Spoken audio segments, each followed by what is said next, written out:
nors tai jau yra šių metų antras video, bet pirmasis buvo dar žiemą, kai kalbėjau apie tai, kaip jauname aviečių stiebus. Bet noriu pasakyti, kad dabar dažniau mane turėtumėt matyti, nes įvyko šiokie tokie pokyčiai asmeninėme gyvenime ir daugiau laiko leisiu ir duosiu ūkiui. Tai šis sezonas jau mums bus visiškai kitoks ir jam labai intensyviai ruošiamės.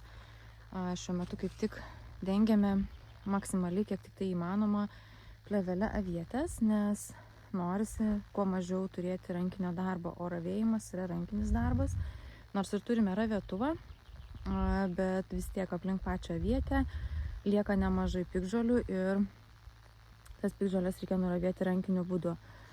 Ką mes dar šį pavasarį pasidarėme, tai yra turėjome tokias 3 vagas gale sklypo, kur avietės praktiškai neprigijo mum pernai, nes jos yra labai molingoje dirvoje, tos vagos, ir kadangi pernai vasara buvo labai šlapia, mum ten tos avietės užmirko ir žuvo. Tai norėdami palengvinti jom ten augimo sąlygas, nusprendėme daryti kaupą. Tai yra, kad avietė augtų kaupe, pakelta nuo žemės, ir tai vanduo galėtų nubėgti, perteklinis vanduo, ir tuo pačiu čia ir apdengėme pačias pirmasias tas vagas plėvele. Aišku, tikėjomės, kad gausis apdengimą padaryti su traktoriumi, bet nepavyko, nes visgi molinga ta dirva, jinai iš karto sušoka į tokius grumstus, ir uždengti plėvelės, tai yra užžerti žemėmis kraštus, mums su traktoriumi nepavyko. Tai čia beveik, tai yra daugiau nei 200 metrų, būtent ir užžerinėjau rankomis. Tai šiuo momentu jau esu pabaigusi šį darbą, dėl to ir turbūt ir darau video, nes jau truputėlį lengviau jaučiuosi, nes dengiant tikrai nebuvo smagu ir darbas fiziškai yra labai sudėtingas. Tuo pačiu dar nusprendėme, jog čia mes norime išbandyti dar vieną remontantinių aviečių veislę. Tai nusipirkome ir pasisodinome Margaritos veislės avietes. Žiūrėsime, kaip joms seksis augti. Tai šiuo metu mūsų avietinė jau auga, dabar galvoju, kaip čia rūšių, 5. Tai Margarita, Mapema yra mūsų visgi didžioji dalis, pagrindinė veislė. Tada turime 3 vagas Kvanzos, vagą Delnyvos ir dar vieną vagą turime vasarinių. O kaip jos vadinasi, dabar nepasakysiu, neatsimenu. Bet esmė, kad jos yra vasarinės. Tai irgi pasibandysime jas auginti. Tai va, dabar gal parodysiu, kaip atrodo mūsų uždengta plėvelė, laukai 3 vagos uždengtos plėvelė. Ir jau važiuosiu, kitas vagas pradėsiu dengti nuo kito krašto, tai yra nuo Delnyvos, nes čia gausis Margarita gale, o pradžioje pačioje Delnyva.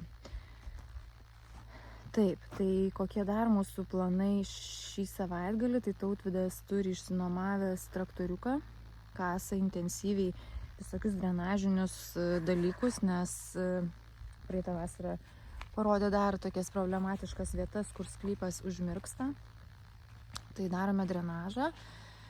Dar kadangi pasidarėme gręžinį, tai iš gręžinio reikėjo išsikasti tranšėją į karavaną geriamam vandeniui. Taip pat dar darome tokį, irgi galima sakyti, drenažinį, bet tuo tarpu ir komunikacijas šiokias tokias pasitiesime palei keliuką per sklypą. Ir laistymą tam pasidarysime, iš karto žarnas pasitiesime, kad galėčiau daržovės pasilaistyti reikalui esant. Tai tokius kelias stoteles laistymo žarnos prijungimui. Tai žodžiu, kasa jau 2 dieną ir dar toli gražu yra metrų nemažai, ką reikia iškasti. O kokie dar toliau planai? Tai aš eisiu toliau dengti plėvelę. Plėvelės turime 900 metrų nusipirkę. Dar kitą, tai yra savaitę, dar keli šimtai, atrodo, turėtų važiuoti. Nors šiaip mūsų avietynas eilėmis, tai yra virš 4,5 km, tai beveik 5 km. Tai plėvelės čia toli gražu, tik tai 1 km užsidengs, tai tik tai 1/5. Plėvelė nėra pigi, tai menkas malonumas žinoma per kišenę, bet po truputį planuojame tai įgyvendinti per kelis metus.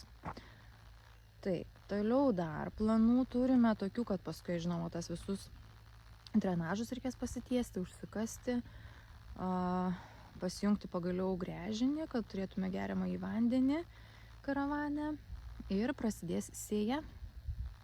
Bet apie tai jau truputėlį vėliau. Dabar noriu visgi parodyti, kaip man pavyko užsidengti plėvelę. Dar gal parodysiu, kaip, man dar reikės čia nukarpyti. O, tai velnės, turbūt sekatoriaus neatsivežiu šiandien. Na nieko, nukarpysim kitą dieną. Taigi štai mūsų margarita. Ganėtinai retai pasodinta, bet planas, kad mes ją pasidauginsime. Šiaip turėtų būti kas 3 cm, nes laistymo juostoje laistymas yra arba kas 50 arba kas 30 cm, tai pasirinkome 30 cm atstumu laistymą daryti. Tai žinoma, čia tos vagos ir kreivos šleivos truputėlį, gal tava yra tiesiausia. Na, bet iš tiesų čia iššūkis buvo mums pradžioje, turi išmokti, kol padarai gerai, tai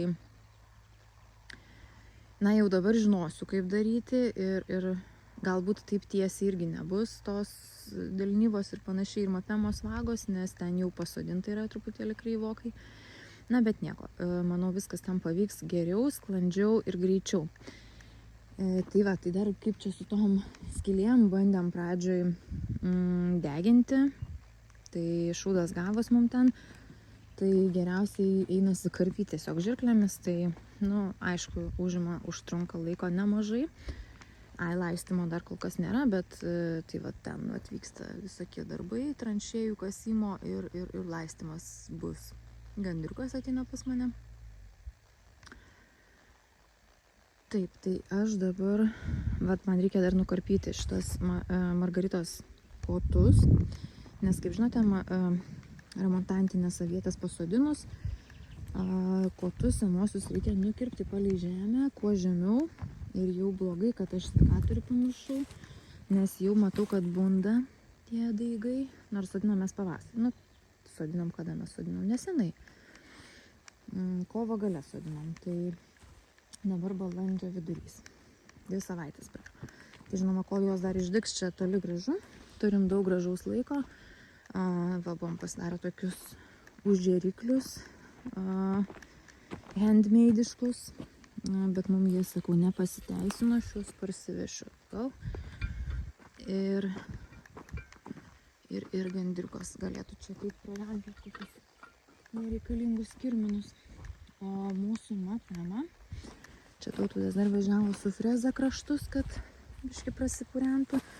Tai štai jau dygsta puikiai. Ir tų daigelių tikrai nemažai yra. Išsimėtę per vagą, ten gal toliau nelabai matysis, tokie raudoni mažiukai. Ir aišku, žolės pabudo greičiau nei avietės ir tas užgožimas, aišku, labai staigiai artėja. Tai, aišku, aš bandysiu dalinti savo jėgas ir ravėjimui, ir sėjimui, ir dengimui, ir viskam kitam. Tikiuosi, viskas pavyks pagal planą.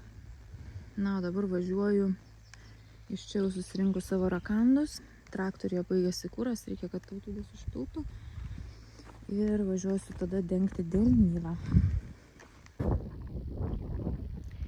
Ir negalvokit, kad čia jau tai viskas labai paprastai.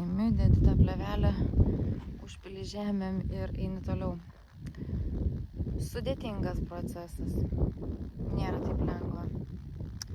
Įsivaizdavau, kad aš čia labai lengvai rasiu, kur čia tos avietės pasodintos ir man bus pokšt ir pagal kvadračiukus atskirsiu, kurioje vietoje kirpti. Ir nėra taip paprasta.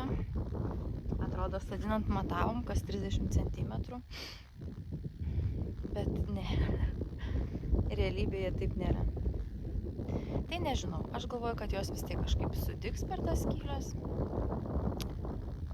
Tik tai neaišku, kiek čia jų ar nebus iššalų. Tai va, neaišku, ar nebus iššalusių, nes rudenį čia labai buvo užmirkę.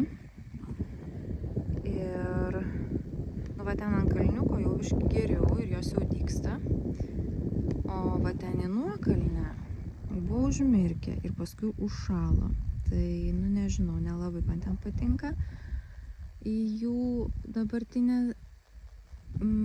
kaip jos dabar atrodo, nes nebando dygti. Tai nežinau, laukiam dar aišku.